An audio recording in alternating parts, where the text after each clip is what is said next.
Hello കൂട്ടുകാരെ, എല്ലാവർക്കും പുതിയൊരു വീഡിയോയിലേക്ക് സ്വാഗതം. അപ്പോൾ ഇന്നത്തെ സ്പെഷ്യൽ എന്ന് വെച്ച് കഴിഞ്ഞാൽ ഇന്ന് ഇൻഡിപെൻഡൻസ് ഡേ അല്ലേ, അപ്പോൾ അതിൻ്റേതായ ഒരു സ്പെഷ്യാലിറ്റി ഉള്ളൊരു വീഡിയോ ആണ് കേട്ടോ. പുന്നാരക്കുട്ടിക്ക് അംഗൻവാടിയിൽ സെലിബ്രേഷനൊക്കെ ഉണ്ട്. അപ്പോൾ അതിനായിട്ട് രാവിലെ ടീച്ചർ പറഞ്ഞ് കുറച്ച് പൂക്കളൊക്കെ വീട്ടിലുള്ളത് കൊണ്ടുപോകാൻ പറഞ്ഞു. അപ്പോൾ അതിവിടെ ഉള്ളത് കാശിത്തുമ്പയും നമ്മുടെ കോളാമ്പിപ്പൂവും ഒക്കെ ആയിരുന്നു. അപ്പോൾ ഉള്ളപ്പൂ കുറച്ചൊക്കെ ഉള്ളപ്പൂവൊക്കെ ഞങ്ങൾ പറിച്ചെടുത്തു.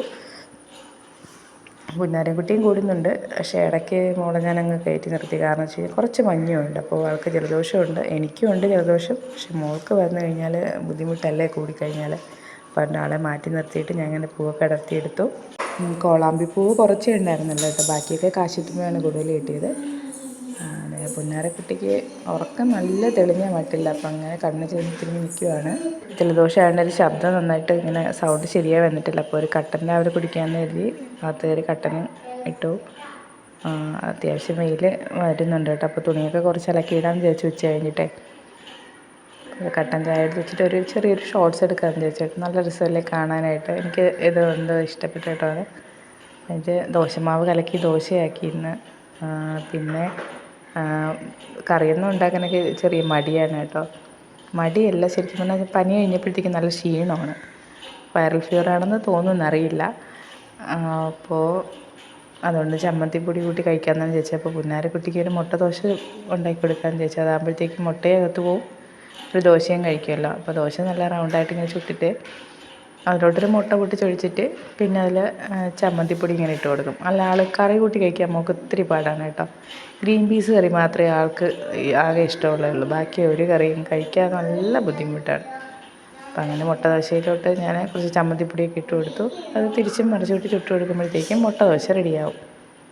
അപ്പം മുട്ടയും ഇങ്ങനെ എരിവൊന്നും കഴിക്കാത്ത പിള്ളേർക്ക് ഇങ്ങനെയൊക്കെ ഉണ്ടാക്കി ജസ്റ്റ് ഒന്ന് കൊടുത്തു നോക്കൂ കൂട്ടുകാർ. എല്ലാവർക്കും അറിയാവുന്ന കാര്യമുണ്ട്, വലിയ സംഭവമൊന്നുമല്ല. പിന്നെ കുടിക്കാനുള്ള വെള്ളം ഫ്ലാസ്കിലാക്കി തിളപ്പിച്ച വെള്ളം മാറ്റി വെച്ചേട്ടാ. അപ്പോൾ രണ്ട് വെള്ളം കൂടെ മിക്സ് ചെയ്തിട്ടാണ് ഞാൻ കുടിക്കുന്നത്, അല്ലാതെ തൊണ്ട അങ്ങോട്ടങ്ങ് ശരിയാവുന്നില്ല. അങ്ങനെ പുന്നാരക്കുട്ടിയുടെ ദോശ എടുത്തിട്ട് കുഞ്ഞിന് ദോശ കൊടുക്കാമെന്ന് കരുതി. അപ്പോൾ അതിൻ്റെ കൂടെ പിന്നെ കുഞ്ഞിന് ദോശ കൊടുത്തു കഴിഞ്ഞാൽ പിന്നെ ഞാൻ ഒറ്റയ്ക്കല്ലേ കഴിക്കേണ്ടത്. അപ്പോൾ അതുകൊണ്ട് എൻ്റെ ദോശയും കൂടി ഞാൻ റെഡിയാക്കി. 3 ചെറിയ ദോശയാണ് കേട്ടോ. സോറി, ഇടയ്ക്ക് ഇങ്ങനെ ചുമ വരുന്നുണ്ട്. അപ്പോൾ അങ്ങനെ അതിൻ്റെ കൂടെ കുറച്ച് ഇഞ്ചിപ്പൊടിയും, അമ്മ വീട്ടിലുണ്ടായിരുന്ന സമയത്ത് കുറച്ച് ഇഞ്ചിപ്പൊടി ഉണ്ടാക്കി വെച്ചിട്ടാണ് പോയത് കേട്ടോ. അപ്പോൾ ഞാൻ കുറച്ച് ഇഞ്ചിപ്പൊടി എടുത്തു, ചമ്മന്തിപ്പൊടി എടുത്തു. ചമ്മന്തിപ്പൊടിയിൽ കുറച്ച് എണ്ണയും കൂടെ കൂട്ടി കുഴച്ചാണ് കേട്ടോ കഴിച്ചത്. അത് കഴിഞ്ഞിട്ട് പുന്നാരക്കുട്ടിക്ക് റെഡിയാക്കി മേലൊക്കെ കഴുകി. ഇത് ഇൻഡിപെൻഡൻസ് ഡേ സ്പെഷ്യലായിട്ട് വാങ്ങിയതാണ് കേട്ടോ. അപ്പോൾ ഇതൊക്കെ ഇട്ട് കുഞ്ഞിനെ ഒരുക്കി. അപ്പോൾ മോൾക്ക് അമ്മ ഒരു ഡ്രസ്സ് വാങ്ങിയിട്ടുണ്ട് മൂകാംബികയിൽ നിന്ന്, ഇൻഡിപെൻഡൻസ് ഡേക്ക് ഇടാൻ വേണ്ടിയിട്ട് കേട്ടോ. അപ്പോൾ അത് കറക്റ്റായല്ലോ അല്ലേ. അപ്പോൾ അങ്ങനെ മോളെ ഒരുക്കി അംഗൻവാടി ഇപ്പോൾ റെഡി ആയിരുന്നിട്ട് ഡാൻസൊക്കെ ചെയ്ത് തരുന്നുണ്ട് കേട്ടോ. അങ്ങനെ ഞങ്ങൾ രണ്ടുപേരും കൂടെ പോയി. അംഗൻവാടിയിൽ എത്തിയപ്പോഴത്തേക്കും ഒരു 9:30 ആയി. അത് കഴിഞ്ഞിട്ട് അവിടെ കുറച്ച് പേരൊക്കെ ഉണ്ടായിരുന്നു കേട്ടോ. കുഞ്ഞുങ്ങളും ഉണ്ടായിരുന്നു, കഴിഞ്ഞ വർഷത്തെ കുഞ്ഞുങ്ങളും പിന്നെ പാരൻസും ഒക്കെ ഉണ്ടായിരുന്നു. അങ്ങനെ എല്ലാവരും കൂടെ അവിടെ നിന്ന് ഭയങ്കര സന്തോഷമായിരുന്നു കേട്ടോ. കുഞ്ഞിന് ആൾക്കാരെ കാണുമ്പോൾ നമുക്കൊരു പ്രത്യേക സന്തോഷമാണ്. അങ്ങനെ വാർഡ് മെമ്പർ പതാകയൊക്കെ ഉയർത്തി. അങ്ങനെ കുറച്ച് സമയം ഞങ്ങളവിടെ നിന്നു. പിന്നെ ടീച്ചർ എല്ലാവർക്കും മധുരമൊക്കെ നൽകി ജിലേബിയും മിഠായിയും ഒക്കെ കൊടുത്തു. അങ്ങനെ പിള്ളേരും ഫുള്ള് ഹാപ്പിയായി. പിന്നെ കുറേ ഫോട്ടോസൊക്കെ എടുത്തു കേട്ടോ. എല്ലാ പിള്ളേരെയും നിർത്തി ടീച്ചർ കുറേ ഫോട്ടോസൊക്കെ എടുത്തു. അങ്ങനെ ടീച്ചർ പതാക ഉയർത്തി കഴിഞ്ഞുകൊണ്ട് തന്നെ പിള്ളേർ പൂവൊക്കെ ഇട്ടു. പിള്ളേർക്ക് ഇതൊക്കെ ഭയങ്കര സന്തോഷമല്ലേ. അങ്ങനെ ഞാനും കുറച്ച് ദിവസത്തിന് ശേഷം മൈൻഡൊക്കെ നല്ല ഹാപ്പിയായിട്ടോ. കാരണം കുഞ്ഞു മക്കളോട് ചേരുമ്പോൾ നമുക്ക് എപ്പോഴും നല്ല സന്തോഷമല്ലേ. എല്ലാവർക്കും അങ്ങനെ തന്നെയല്ലേ. അപ്പം അങ്ങനെ പുന്നാരക്കുട്ടിക്ക് വീട്ടിൽ വരാൻ വലിയ ഇതൊന്നും ഇല്ലായിരുന്നു. പിന്നെ ഫംഗ്ഷൻ കഴിഞ്ഞപ്പോൾ എന്തായാലും വീട്ടിൽ എത്തിയല്ലേ പറ്റും. അങ്ങനെ വീട്ടിലോട്ട് വന്നു. പിന്നെ അമ്മയ്ക്ക് ഹോസ്പിറ്റലിൽ കൊണ്ടുപോകാൻ വേണ്ടിയിട്ട് കുറച്ച് പപ്പടം വറുത്തുണ്ടാക്കാമെന്ന് ചോദിച്ചു. അങ്ങനെ കുറച്ച് പപ്പടം ചെറുതായിട്ട് ഇങ്ങനെ കീറിയിട്ടിട്ട് അത് വറുത്തെടുക്കുക.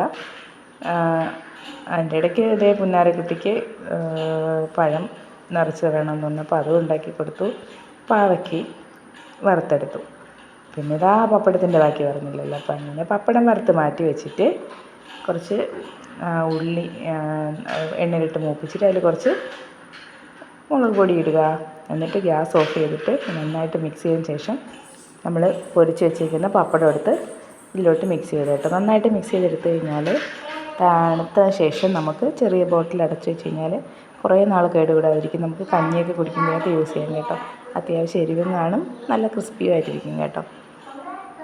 അപ്പോൾ ഇങ്ങനെയുള്ള കുഞ്ഞു കുഞ്ഞു വീഡിയോസായിട്ട് ഞാൻ ഇനിയും വരുന്നതായിരിക്കും. കുറേ നാളായി വീഡിയോസ് ഇട്ടിട്ട്. അപ്പോൾ എൻ്റെ എല്ലാ കൂട്ടുകാരും വീഡിയോസൊക്കെ കണ്ട് എല്ലാവരും ചാനലൊന്ന് സപ്പോർട്ട് ചെയ്യണേ. ഇതുവരെ എൻ്റെ ചാനൽ സബ്സ്ക്രൈബ് ചെയ്യാത്ത എല്ലാ കൂട്ടുകാരും സബ്സ്ക്രൈബ് ചെയ്ത് സഹായിക്കണേ കൂട്ടുകാരെ. അപ്പോൾ എല്ലാവർക്കും നല്ലൊരു ദിവസം ആശംസിച്ചുകൊള്ളുന്നു. പുതിയ പുതിയ വീഡിയോസായിട്ട് ഇനിയും ഞാൻ വരുന്നതായിരിക്കും. Bye bye, see U.